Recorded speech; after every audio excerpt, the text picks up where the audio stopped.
কি রে, বউয়ের ভেড়া হয়ে গেছিস নাকি? আমার শাশুড়ি মা মাঝে মাঝেই বলেন এই কথাটা তার ছেলেকে, মানে আমার স্বামীকে। সারাদিনে রান্নাবান্না, ছেলেকে পড়ানো, ওর স্কুল ইত্যাদি আরও যাবতীয় দায়িত্ব পালন করার পর মাঝে মধ্যে যে দিনগুলোতে আমার শরীর বড়ই ক্লান্ত লাগে, মনে হয় আর বুঝি আজ রাতের রুটিটা বানাতে পারবো না সবার জন্য, তখন কখনো কখনো আমার বর বলে রুটিগুলো পাড়ার মোড়ের দোকান থেকে কিনে নিয়ে আসি, বরং তুমি একটু বিশ্রাম নাও। এহেন কথা কানে গেলেই আমার শাশুড়ি মা চিৎকার করে ওঠেন, বাবু কী সব বলছিস আবোল তাবোল? বাইরের রুটি কি আর আমরা খাই? তোর বাবা এই বয়সে সে দোকানের রুটি খাবেন তোর বউয়ের বিশ্রাম নেবার জন্য? বউয়ের ভেড়া হয়ে গেলি নাকি? আমার বর কেমন যেন হয়ে যায় এই কথাটা শুনলেই। সে ভেড়া নয়, পুরুষ সিংহ, এটা প্রমাণ করতেই বোধহয় বলে বসে, হ্যাঁ মা, সেটা হয়তো ঠিক, বাবার বাইরের রুটি খাওয়া উচিত নয়। তারপর আমার দিকে ফিরে বলে, তুমি একটু কষ্ট করে ম্যানেজ করে নাও গো। আমিও চুপচাপ কাজে লেগে যাই।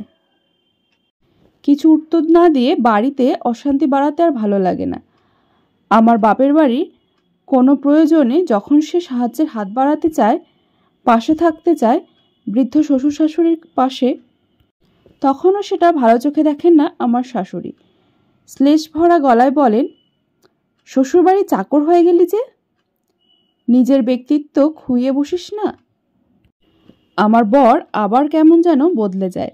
এরকম কিছু শুনলেই সে শ্বশুরবাড়ির চাকর নয় সেটা প্রমাণ করতে হয়তো বলে দেয়, আমার দ্বারা হবে না গো ওনাদের হেল্প করা, তুমি জানিয়ে দিও। আমিও সম্মতিসূচক ঘাড় নাড়ি চুপচাপ, কারণ ওই একটাই, কিছু উত্তর দিয়ে অশান্তি বাড়াতে ভালো লাগে না। আমার ননদ শিউলির বিয়ে হলো রিসেন্টলি, রাব ম্যারেজ। ওর বর অনির্বাণ ছেলেটা বড় ভালো, উচ্চ পদে চাকরি করে, ব্যবহারটাও চমৎকার।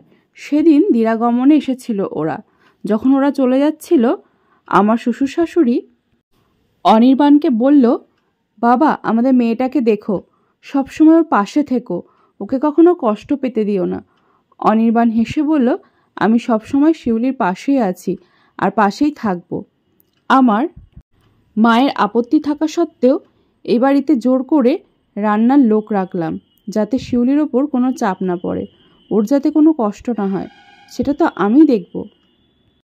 ওকে বলেছি যে কোনো প্রয়োজনে পাশে আছি ওর, আর সারা জীবন তাই থাকব। আর আজ আপনাদের বলছি, আমিও এবার থেকে আপনাদেরই আর এক ছেলে, যে কোনো পরিস্থিতি, যে কোনো সময়ে পাশে পাবেন আমাকে। জামাইয়ের কথা শুনে আপ্লুত হয়ে গেলেন আমার শ্বশুর শাশুড়ি। তারপর থেকে গত 4 দিন বাড়িতে চলছে শুধু অনির্বাণের প্রশংসা। এমন নাকি ছেলে হয় না। শাশুড়ি যে কতজনকে ফোন করে শোনালেন হীরের টুকরো জামাইয়ের গল্প, অনির্বাণ ছেলেটা একেবারেই বউয়ের ভেড়া। গতকাল ডিনার টেবিলে বসে বলেই ফেললাম কথাটা। কি আজে বাজে বলছো? খেঁচে উঠলেন শাশুড়ি। ঠিকই বলছি, যেমন বউয়ের ভেড়া তেমনই ব্যক্তিত্বহীন। বৌমা, মুখ সামলে কথা বলো। শ্বশুর শাশুড়ি দুজনেই ধমকে উঠলেন আমায়। কেন মা, আমার শরীর খারাপ করলে আপনার ছেলে বাইরে রুটি আনতে চাইলে তো সে বউয়ের ভেড়া হয়ে যায় আপনার কথায়? তাহলে অনির্বাণ মায়ের আপত্তি সত্ত্বেও বাড়িতে রান্নার লোক বহাল করল শুধু যাতে বউয়ের ওপর চাপ না পড়ে, তাই? তাহলে আপনার যুক্তি অনুসারেই তো সে আরও বড় ভেড়া। আমার বাবা মাকে কোনো ব্যাপারে আপনার ছেলে সাহায্য করতে গেলেই আপনার মতে সে ব্যক্তিত্বহীন হয়ে যায়, শ্বশুরবাড়ি চাকর হয়ে যায়। তাহলে অনির্বাণ যখন আপনাদের পাশে থাকতে চাইছে সব ক্ষেত্রে, তাহলে সেও তো ব্যক্তিত্বহীন, তাই না? কিন্তু যে যুক্তিতে ছেলেকে ভেড়া বা ব্যক্তিত্বহীন হওয়া থেকে আটকেছেন, সেই একই যুক্তিতে জামাইকে আটকাচ্ছেন না কেন? যে কাজ করলে আপনাদের ছেলেকে কটাক্ষ করেন, সেই একই কাজ করলে জামাইকে হিরে টুকরো বলছেন কেন? সবসময় অশান্তির ভয়ে চুপ থাকা আমিও গতকাল মুখ খুললাম। ঝগড়া করিনি, শুধু যুক্তি সাজিয়ে বললাম সব কটা কথা, আর নির্বাক করে দিলাম ওনাদের দুজনকে। সেদিন আর কেউ কিছু বললেন না, চুপচাপ খেয়ে উঠে গেলেন। আজ সকালে রান্নাঘর থেকে শুনলাম শাশুড়ি তার ছেলেকে বলছে, বৌমার শরীর খারাপ করলে রুটিটা এবার থেকে বাইরে থেকেই নিয়ে আসিস, আমার আর কোনো আপত্তি নেই। নমস্কার বন্ধুরা, আমি নবনীতা চলে এসেছি গল্প কাজ নিয়ে তোমাদের সামনে।